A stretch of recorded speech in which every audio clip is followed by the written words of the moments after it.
Alastor, or The Spirit of Solitude. Poem Shelley wrote in 1815, published 1816. For many, this is Shelley's first great poem, meaning that it is his first poem to explore the great Shelleyan theme, which is the tension between imminence and transcendence. What does that mean? To think of a poet of imminence, think of someone like Wordsworth, who is trying to reconcile himself with the flows, the fluxes, the energies of this world, with some power or spirit that is coeval with nature. This is a somewhat pantheistic vision, the idea that spirit and matter, God and world are one. I'm not saying Wordsworth is a pantheist. I'm just saying that when we see him in Tintern Abbey wanting to have a sense of something far more deeply interfused, it is a desire to have an immediate experience of that spirit and motion of all the objects of the world and of our thinking of the world. Transcendence. A poet of transcendence could be someone like Coleridge at certain times, someone who sees this world as not enough, who desires either through imagination or some sort of vision, supernatural vision, to find a power that gives us a harmony, a concord, a satisfaction that the physical world, the visible world, cannot give us. And so we see in Shelley in poems, say like Mont Blanc in particular, someone who's trying to understand how the natural world actually works and to try to find satisfaction from that natural world, but also yearning for something beyond the natural world. We can call that mind with a big M. We can also call that mind with a little m, the minds of individual poets. So how does Alastor play into this tension in Shelley? Well, the first thing to realize is that the narrator of the poem and the poet whose story is told are not necessarily the same. The narrator presents himself as someone who is interested in participating in the natural world, who loves the natural world, who is hungry for the secrets of the natural world. So he appears to be a Wordsworthian. And in fact, Shelley quotes from the Intimations Ode at the end of the poem, Shelley's narrator does, which further places this narrator in a kind of Wordsworthian camp. But notice that for this narrator, the natural world as it is not really enough. He says, addressing a female force, a mother, addressing a mother, the mother of all things, he says, I've craved your secrets to the point where I haunted graveyards and I've lain down on graves and been imagining the idea that somehow death might yield up your great secrets, O nature. This is not Wordsworth. Certainly we think of Wordsworth's poems, the Lucy poems, which are very keen on the power of death, but for the most part, Wordsworth is not someone who would haunt a graveyard. That sounds more like the Gothic Coleridge. So after introducing himself in this way, the narrator says, oh, there was a poet, and then begins to tell the story of this poet. Now, most modern scholars have seen the narrator and the poet as different. Certainly there is evidence for that.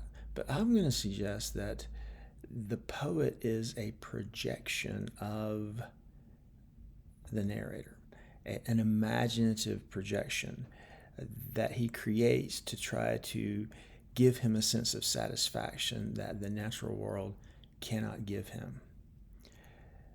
That he creates the poet as a kind of persona or proxy or other or double or alter ego, hoping that this imaginative projection, through the story of this imaginative projection, can find a sort of truth, an ideal that will provide a unity and a harmony that the natural world cannot give.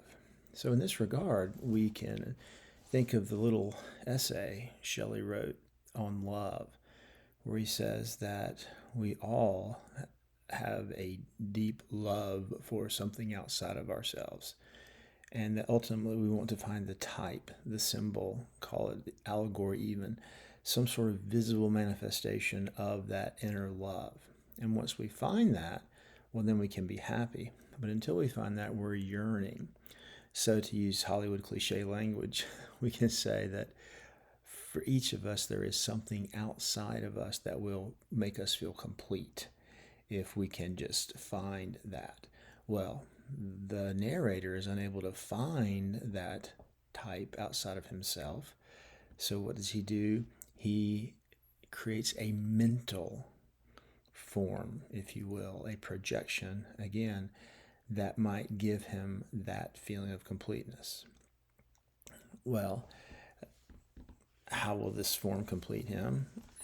It's as if he does not know the narrator, so he imagines a narrative for the poet, and note that the poet shares many characteristics with him. What do we first learn about this poet?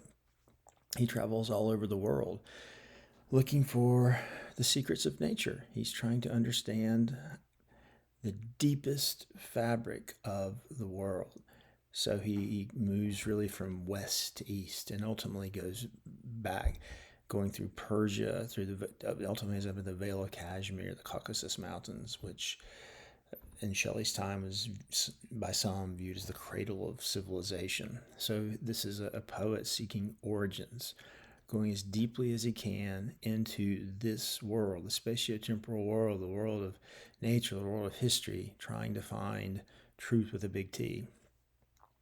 Well, as he's making this journey, this beautiful Arab maiden is madly in love with him, but is too shy to present herself to tell him this, so he doesn't really know about her love. She gives him food.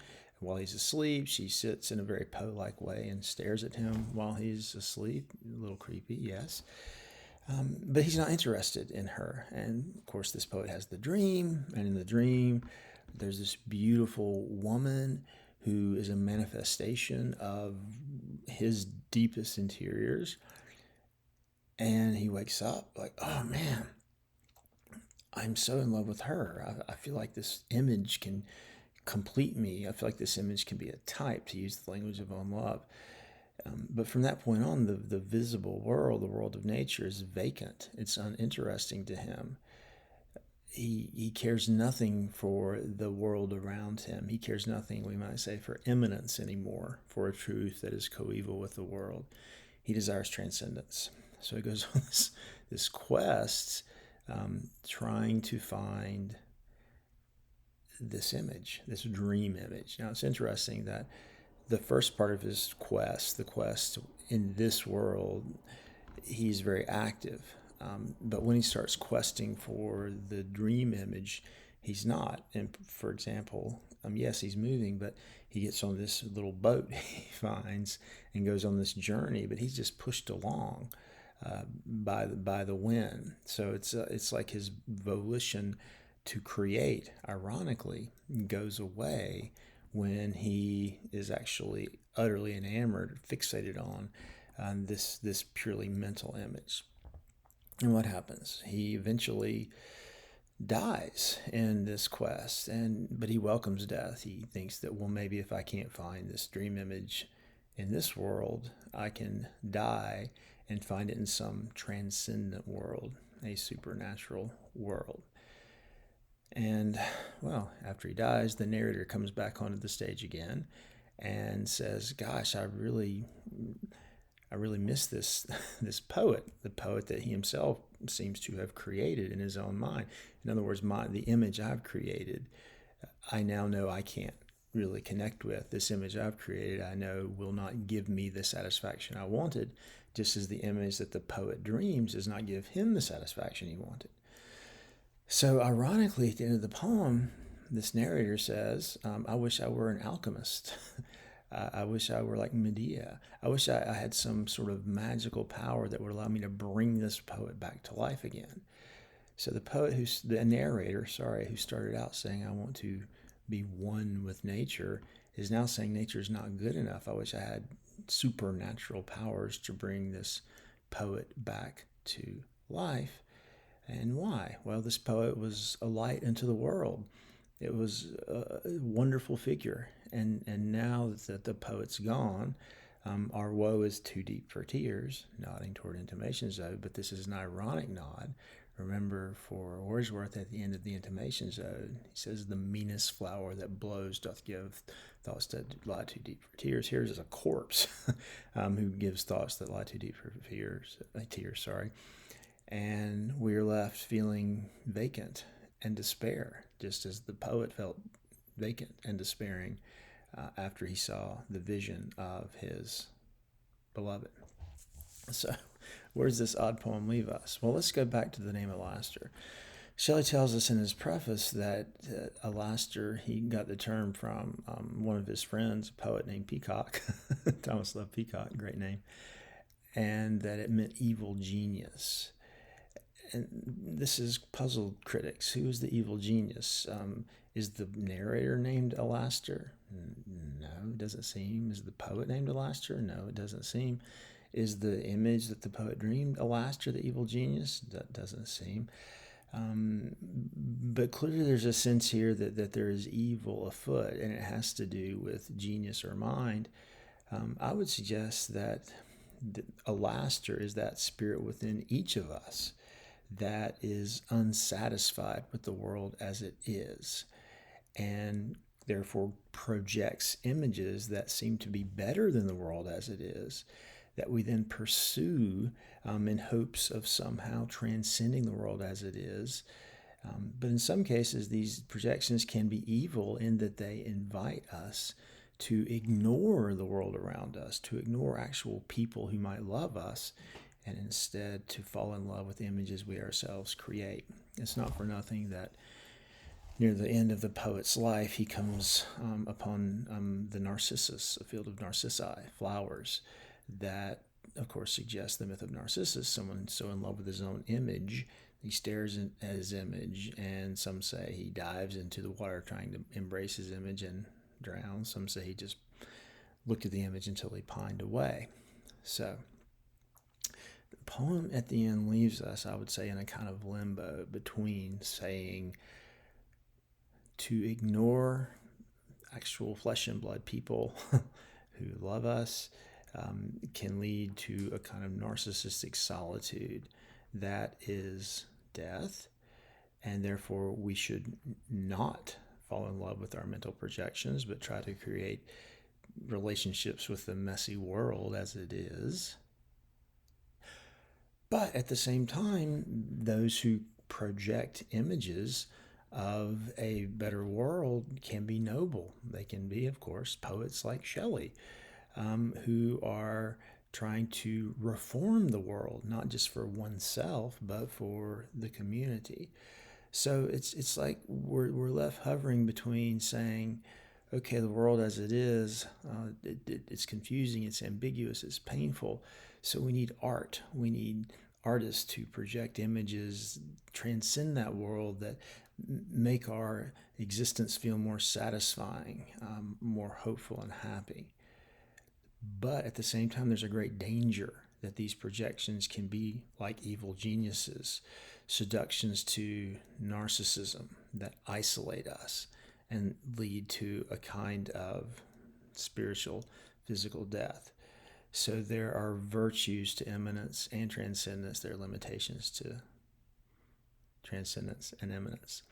And I'll just note one final thing, that when the narrator ends the poem, he ends up pining for this image he created, no longer in the world. So there's a dramatization here of a kind of failed Wordsworth who's looking back in the past, but not for some kind of image that can nourish him in the present, but looking back in the past for something that is gone and cannot be again, and ultimately leads to despair.